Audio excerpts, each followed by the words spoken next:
Hello guys, welcome back to this channel. In today's video, I'm going to show you how you can remove emoji from your photo. And for today's tutorial, I'm going to use the Photoshop application to remove emoji from my photo. If you haven't installed this application, so you can download it first. You can download it from Play Store or Apple Store, and you have to install this application on your phone.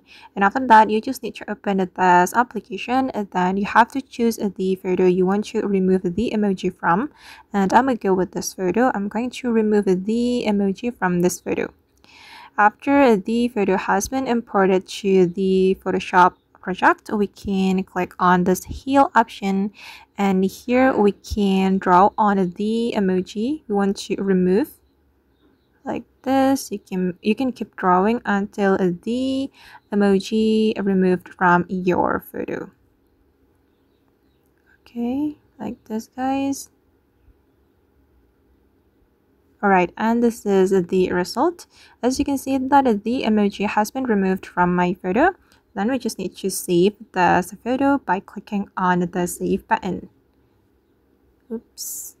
Okay, and now my photo has been saved to my gallery. Alright guys, and that's how we can remove remove emoji from our photo. I hope this tutorial will be useful for you. Thank you so much for watching, and see you in the next video.